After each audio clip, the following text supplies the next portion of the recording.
Here's a question with Aspinall. What happens with Aspinall in the second round? You want to talk about a guy who sprints. Yeah. You want to talk about a guy who's fast twitch. Aspinall's one of the fastest heavyweights. He might be the fastest heavyweight in the history of the sport. I don't think anybody moves like that guy does. He beat everybody else's ass too. All the other heavyweights, ragdoll dudes way bigger than him. He's just a freak, and he is again the next the next advancement of the evolution of the sport.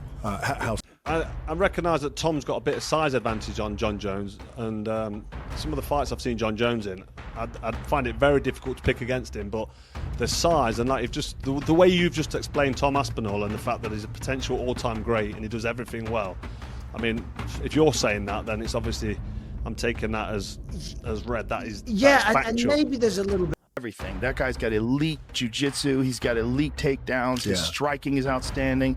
I mean, he knocked out Sergey, who's the scariest striker in all of MMA, and he knocked him out in the first round. And makes you think he could take on anyone. He's 6'5", 260 pounds, but he moves like a lightweight. Fast hands, heavy power, and a 100% finish rate in the UFC. all of his fights, like all together, he's fought like 10 minutes. Everybody gets. I'm interested to see how Aspinall is past the first round. He looks so fast. He looks, and you're like, nobody moves like him. He looks like a younger King, but he just keeps knocking these guys out so quick. So I'm like, let me see him past the first round to see if he has that cardio as well. And you know, you're getting up to elite status where you're calling out Jon Jones. Jon Jones has had some trials and tribulations, but the skill set and the ability to push deep into rounds. But Aspinall, we've only seen him smash. But again, what is it like in the 5th round with Jon Jones? Because if you can't steamroll Jon Jones, that's the boogeyman. Like, Jon Jones is the boogeyman.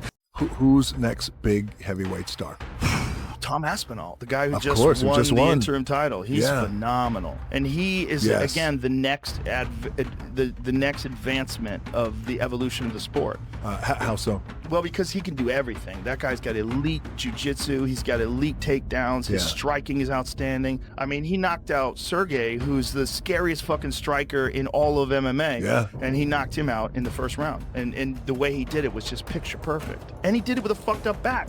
You watch Aspinall, like, I knew Aspinall was going to have a speed advantage because he's faster than any heavyweight. And that's something that his coach drilled into him when he was young. Speed. Like, be fast. Like, you got to be fast. That's what's going to separate you from everybody else. Speed kills. Speed. And he's a giant dude, 260 plus pounds, but he moves like a fast young guy. Like a light guy. And so and he's also just so well-rounded. And he's just beginning. I mean, that was really the first big test of his career. When Aspinall fights Jon Jones. I gotta hope they fight. I want to know. It's gotta happen, right? Here's a question with Aspinall. What happens with Aspinall in the second round? Like, I guess you want to talk about a guy who sprints. You want to talk about a guy who's fast twitch. Aspinall's one of the fastest heavyweights. He might be the fastest heavyweight in the history of the sport. I don't think anybody moves like that guy does. At a 250 plus pound frame, his movement's extraordinary. And that's something you have to deal with. Like, that is a crazy ability. His ability to move, like the way he moves, is so much different than everybody else in the sport. Can he do that with a guy like Aspinall, who's a legit 255-pound natural who moves like he's 80 pounds lighter? He's a freak, man. Aspinall's a freak. Like, I've seen a lot of heavyweight, even Francis, who's like the greatest, scariest power striker I've ever seen in the heavyweight division. No one's scarier than Francis. Francis does not move like Tom Aspinall. Tom Aspinall is significantly faster than every other heavyweight. That's a real problem. That's a real problem. But Jon has been used to fighting guys like Alexander Gustafsson. Jon's used to really fast people. He fought Lyoto Machida when Machida was in his prime. Machida was a lightning bolt, man. And he caught Jon a bunch of times.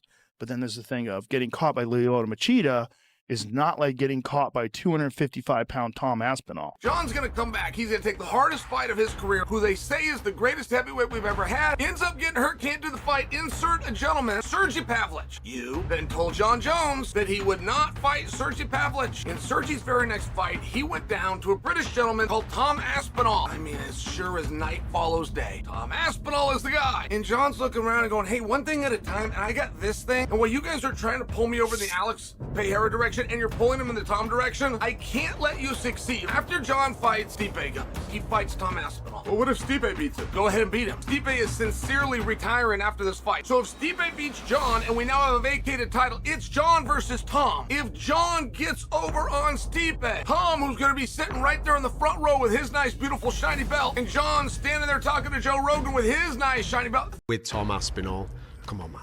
Yeah, that's... Give us a little bit of something. Can the fans get excited about the super fight? I'll tell you what I've been telling you since day one. The fight's going to happen. The fight's going to happen.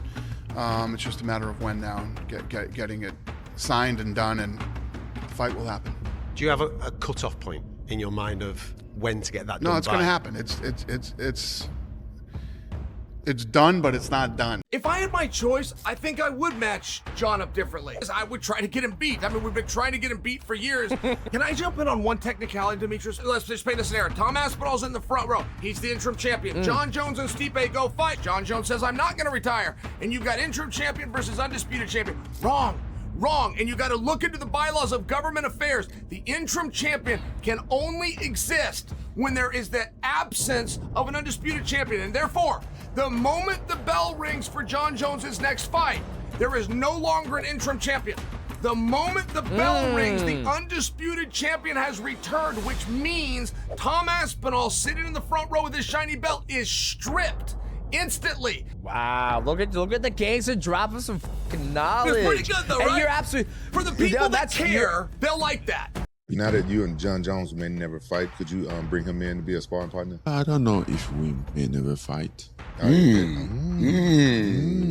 don't know. What he needs is just the UFC to want to. I think that would be an opportunity to fight Jon Jones. I have also said that I'm scared of fighting Jon Jones. I don't know where they came from with that one. Sounds very ridiculous because I've been calling for this fight for over 2 years. I've been waiting for this fight forever. And now, why do I be scared of them? No, I'm not scared. I'm scared of is to be trapped. You guys know how the UFC contract can be restrictive. You don't really have a say in that contract. You don't even have a right in order to negotiate a better deal for me. I know I have to earn my position, and that's what I've been doing in the past 5 years. Yeah. Aspinall's a freak. Like, I've seen a lot of heavyweight, even Francis, who's like the greatest, scariest power striker I've ever seen in the heavyweight division. No one's scarier than Francis. Francis does not move like Tom Aspinall. Tom Aspinall is significantly faster than every other heavyweight. That's a real problem.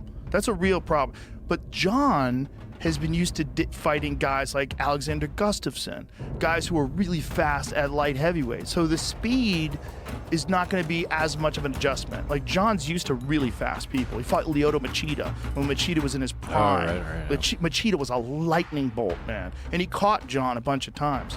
But then there's the thing of getting caught by Lyoto Machida is not like getting caught by 255-pound Tom Aspinall.